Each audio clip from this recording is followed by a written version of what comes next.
अखेर दिल्ली विधानसभेची निवडणूक जाहीर झाली आहे। 7 फेब्रुवारीला 70 जागांसाठी दिल्लीमध्ये निवडणूक होतीये। गेल्या वेळी बहुमताचा आकडा गाठता न आल्याने आम आदमी पार्टीला काँग्रेसच्या पाठिंब्याने सत्ता स्थापनेची संधी मिळाली होती। मात्र हे सरकार अवघे 49 दिवसच टिकलं। दिल्लीत यावेळी काँग्रेस कुठेच दिसत नाहीये आणि त्यामुळेच आप आणि भाजपमध्ये स्पर्धा असणार आहे। यासाठी अरविंद केजरीवाल आणि पंतप्रधान नरेंद्र मोदींनी कंबर कसली आहे। एक ऐसा झूठ चलाया गया दिल्ली में और बड़ी चतुराई से चलाया गया। ये चलाया गया कि दिल्ली में भाजपा की सरकार बनेगी तो सरकारी मुलाजिमों की रिटायरमेंट की उम्र 58 वर्ष कर दी जाएगी। ये किसके दिमाग में से पैदा होता है भाइयों? ये झूठ कौन फैला रहा है? भाइयों बहनों, मैं जानता हूं सरकार ने ऐसा कभी सोचा नहीं, सरकार ने कभी ऐसा कहा नहीं। मोदींचं हेच वक्तव्य पुरेसं बोलकं आहे। दिल्लीत भाजपची कुणासोबत प्रमुख लढत आहे हे मोदींच्या याच वक्तव्यावरून चाणाक्ष प्रेक्षकांच्या लक्षात येईल।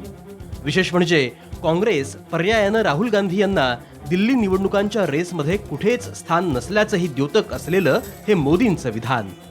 एक्झिट पोल्सचे अंदाज भाजपच्या बाजूने झुकणारे असले तरीही जम्मू काश्मीरमध्ये दुसऱ्या क्रमांकावर असलेल्या भाजपची जी गत झाली आहे तीच गत राजधानीतही होण्याची शक्यता वर्तवली जाते। त्यातच दिल्लीच्या काँग्रेसच्या माजी मुख्यमंत्री शीला दीक्षित यांनी त्रिशंकू परिस्थिती उद्भवल्यास आपला पाठिंबा देण्याची घोषणा केली आहे। या सगळ्यांमध्ये एका गोष्टीकडे दुर्लक्ष करून चालणार नाही, ती म्हणजे केंद्रात सत्ता स्थापल्यानंतर राज्यांमध्ये भाजपच्या हाती सत्तेच्या चाव्या मिळाव्यात यासाठी मोदींची सुरू असलेली धडपड। भाजपचे स्टार कॅम्पेनर असलेल्या मोदींनी आता राजधानीतल्या सत्तेसाठी कंबर कसली आहे। दुसरीकडे दिल्लीच्या मुख्यमंत्रीपदाचा राजीनामा देणाऱ्या केजरीवालांच्या पाठीशी जनता पुन्हा उभी राहील का हे पाहणंही महत्त्वाचं ठरणार आहे। बदल हवा असलेल्या दिल्लीकरांनी केजरीवालांच्या हातात दिलेली सत्ता वैयक्तिक स्वार्थापोटी किंवा महत्त्वाकांक्षेसाठी त्यांनी सोडून दिल्याची चर्चा दबक्या आवाजात सुरू आहे। केजरीवालांपुढे आता महत्त्वाचा मुद्दा आहे तो विश्वासार्हता मिळवण्याचा, सत्ता आणून ती चालवण्याचा। नेमकं हेच हेरून भाजपनं केजरीवालांना टार्गेट करणं सुरू केलंय। लोकसभेत मोदींना टक्कर देण्यासाठी केजरीवालांनी खेळलेली खेळी त्यांच्याच अंगावर उलटल्याचं स्पष्ट चित्र उभ्या देशानं पाहिलं आहे। त्यामुळे वर्षभरापूर्वी झालेल्या निवडणुकांमध्ये मिळालेलं घवघवीत यश केजरीवालांच्या आपला पुन्हा मिळणार का हाही प्रश्नच आहे। ज्या विजयच्या मुद्द्यावर केजरीवालांनी दिल्लीकरांना मोहित केलं त्याच मुद्द्याला खुद्द मोदींनी हात घातलाय।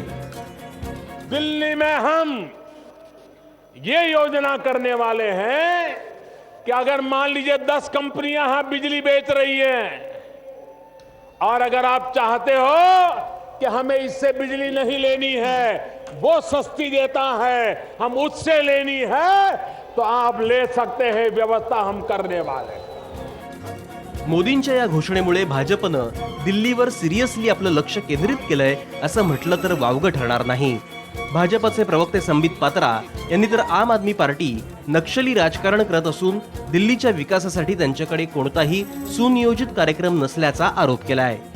So this is a classical guerrilla politics of the Aam Aadmi Party. It has no definite chartered action plan for the governance in Delhi, and yet again in the press conference also it has taken up to anarchism. People of Delhi have rejected AAP, and we'll see in the result of the Delhi elections very soon as to how Bharatiya Janata Party would be given the mantle of governance and the Aam Aadmi Party would be routed out of Delhi. तर दुसरीकडे दिल्लीत सत्ता आल्यानंतर आपनं चांगलं काम केल्याचं certificate खुद्द मोदींनीच दिल्याचं केजरीवाल यांनी म्हटलंय। तो आज एक तरह से बीजेपी ने आम आदमी पार्टी के 49 दिन के काम को सर्टिफिकेट दिया कि काम अच्छा था। उन्होंने कांग्रेस के काम को 15 साल को लताड़ा, उन्होंने काफ़ी और चीज़ें बोली, लेकिन मैं एनार्किस्ट हूँ, मैं धरना करता हूँ, मैं ये करता हूँ। 49 दिन की सरकार के बारे में एक भी लाइन उन्होंने नेगेटिव नहीं बोली। इसका मतलब हमने काम तो अच्छा किया। आता घोडा मैदान लांब नाही, कारण निवडणूक आयोगानं दिल्ली विधानसभा निवडणुकीच्या तारखाही जाहीर केल्या आहेत। 7 फेब्रुवारी या एकाच दिवशी राजधानीत होणाऱ्या निवडणुकीचा निकाल 10 फेब्रुवारीला लागणार आहे आणि त्यानंतरच किंग कोण आणि किंग मेकर कोण हे कळेल। मयुरेश कडव, साम टीव्ही, मुंबई।